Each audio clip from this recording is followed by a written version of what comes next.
साथियों, एक बार फिर से आप सभी का स्वागत है साइन एकेडमी यूट्यूब चैनल पर। मैं प्रवीण दुबे। आज मैं आपको क्लास 11th की चैप्टर 3 पोएट्री में द वॉइस ऑफ द रैन पढ़ाने जा रहा हूं फ्रेंड्स, जो कि वॉल्ट व्हिटमैन के द्वारा लिखा गया है।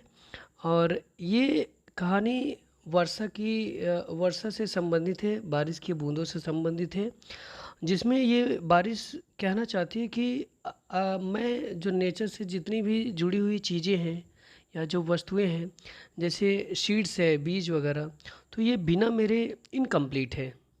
इट मीन्स ये कि अधूरे हैं। अगर बारिश ना हो तो ये अंकुरित ही नहीं होंगे। और ये अपने फॉर्म को बताते कि हम इम्पैपेबल है। इसका मतलब ये कि हम जो नॉट जिसे टच न किया जा सके, नॉट कैन बी टच, जिसे छुआ ना जा सके, स्पर्श न किया जा सके। और ये निरंतर ऊपर उठने वाली और नीचे जो है धरती से जो है धरती पे आना और फिर ऊपर स्वर्ग पे जाना, इस तरीके का डेली का इसका जो है क्या रूटीन बना हुआ है। तो ये बताती है कि हमारे बिना किस तरीके से जो नेचर है इनकम्प्लीट है। तो आइए सारी बातें जो है यहाँ से चैप्टर में एक के बाद एक टॉपिक को समझते फ्रेंड्स। तो लास्ट तक सभी लोग वीडियो को अंत तक बने रहेंगे आप, तो सारी चीज़ें क्लियर करूँगा और एक एक वर्ड को स्पष्ट कर दूंगा फ्रेंड्स। ठीक है, लेट्स स्टार्ट। अब यहाँ पे जो पोएट है, पोएट ये कह रहा है कि and who art thou said I to the soft falling shower. तो अब ये राइटर ये कहना चाहता है कि एंड हु आर्ट दाउ, कि तुम कौन हो। Said I to the soft falling shower. Soft falling मतलब कि कोमल गिरते हुए फुहारों से, कोमल गिरते हुए फुहारों से मैंने पूछा कि तुम कौन हो। विच स्ट्रेंस टू टेल। अब जो कि बताना बड़ा अजीब है, बहुत ही विचित्र है। गिव मी एन आंसर, मुझे जवाब मिला। तो बारिश ने मुझे जवाब दिया, और जिस बात को बताना बड़ा ही अजीब है। As here translated. पोएट ये कह रहा है कि अब यहाँ पे जैसा कि ट्रांसलेट किया गया है, नीचे हमने सब कुछ बता रखा है। तो लेकिन अब ये जब मैंने वाई से पूछा, रैन से पूछा कि तुम कौन हो, तो उसने ये जवाब दिया। और जो उसने जवाब दिया, और जो कि बड़ी अजीब बात है, जिसे मैं ट्रांसलेट करके बताना चाहता हूँ। तो आगे लाइन में है, I am the poem of earth. तो जो वर्षा है वो कहती है कि मैं इस धरती की पोयम हूँ, कविता हूँ। Said the voice of the rain. तो वर्षा की जो आवाज़ आती है वो कहती है कि मैं धरती की कविता हूँ। इटर्नल आई राइज, और शाश्वत, आई राइज मतलब उठना। Impalpable out of the land and the bottomless sea, जो कि मैं हमेशा से उठने वाली हूँ।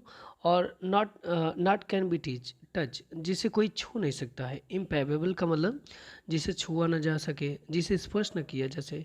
आउट ऑफ द लैंड, ज़मीन से ऊपर उठते हुए।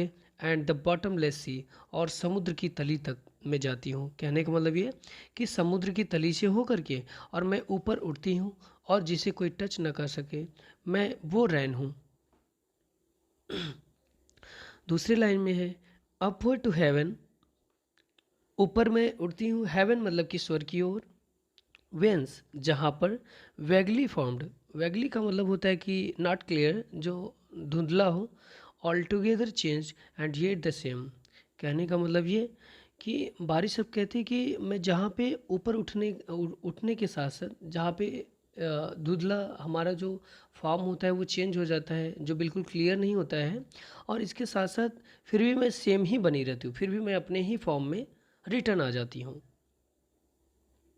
आई descend to lap the droughts. तो ये कहती है कि आई डिसेंड, और मैं नीचे उतरती हूँ। टू लैप, लैप मतलब कि वॉश करना या बेथ करना, मतलब धोना होता है। तो उन्होंने कहा कि I descend to lap the droughts, उन सूखे चीज़ों को, जो ड्रॉट्स मतलब सूखा होता है, तो उस सूखे ज़मीन को, पृथ्वी को मैं भिगोने के लिए नीचे आती हूँ। एटमीज, एटमीज का मतलब कि वो पार्टिकल्स, उन कणों को भिगोने के लिए। डस्ट लेयर्स, धूलों की परतों को धोने के लिए। ऑफ ऑफ द ग्लोब, इस सारी पृथ्वी के, इस पूरे पृथ्वी के ड्रॉट्स, सूखे ज़मीन को, पार्टिकल्स को। डस्ट लेयर्स को धुलने के लिए मैं नीचे आती हूँ भिगोने के लिए। तो कहने का मतलब ये है कि जो रैन है ये सारी चीज़ें अपनी ही बातों में एक्सप्लेन करना चाहती है। And all that in them without me were seeds only. और ये सभी का मतलब ये जैसे जो ज़मीन है, एटमीज है, डस्ट लेयर है, ये सभी कह रही कि विदाउट मी, मेरे बिना, वर सीड्स ओनली, सिर्फ और सिर्फ ये एक बीज ही रह जाएंगे। लैटेंट अनबर्न, जो कि गुप्त, और अनबर्न मतलब कि जो अविकसित रहेंगे, जो आगे बढ़ेंगे ही नहीं, अंकुरित नहीं होंगे।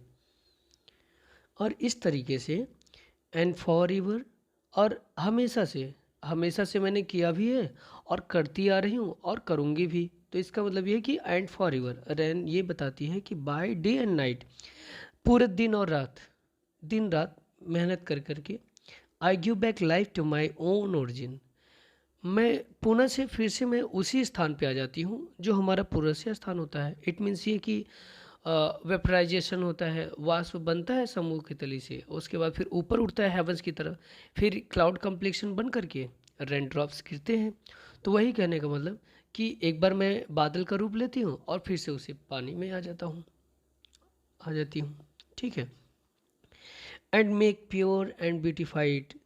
तो इस तरीके से मेक प्योर मतलब मैं इन सारी नेचर्स को, पृथ्वी की, ग्लोब की जितनी भी चीज़ें हैं उनको मैं शुद्ध बनाती हूँ और सुंदर बनाती हैं। ब्यूटीफाई मतलब उनको सुंदरता में वर्णन करती हूँ।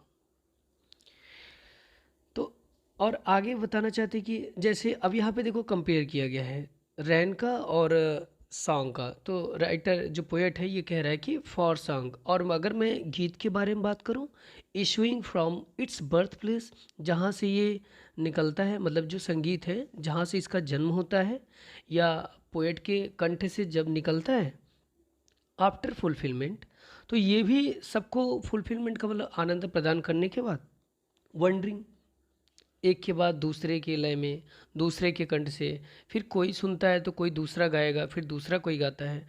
तो इस तरीके से अब ये पोएट ये भी बताना चाहता है कि उसी सेम तरीके से जो सॉन्ग है, जो संगीत होता है, ये भी फुलफिलमेंट करता है, मतलब निरंतर बदलते हुए भी तब भी वो अपना जो उसका क्वालिटी है, जो इटर्नल क्वालिटी, वो बना ही रहता है। और इसी तरीके से अब फिर ये रैन ये कह रही कि रैक्ट और अनरैक्ट, कोई लाइक करता है और कोई नहीं लाइक करता है। रैक्ट अनरैक्ट का मतलब ये होता है कि कोई पसंद भी करता है और कोई नहीं भी पसंद करता है। ड्यूली विथ लव रिटर्न्स, और ये दोनों गुण मतलब कि जो पसंद करते हैं या जो नहीं पसंद करते हैं, तो ये दोनों ही लास्ट में हमारे पास फिर से रिटर्न आ जाते हैं। तो इस तरीके से ये कहानी थी फ्रेंड्स। तो उम्मीद है कि आप लोग को समझ में आ रहा होगा फ्रेंड्स।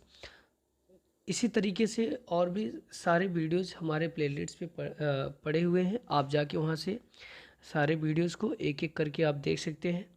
और आगे अ, अगर आपको ये लगा हो, अच्छा लगा हो ये चैनल, तो आप इसे प्लीज़ सब्सक्राइब कर लेंगे, लाइक कर लेंगे। ठीक है फ्रेंड्स, तो नेक्स्ट वीडियो अगले टर्म पर। Okay, thank you.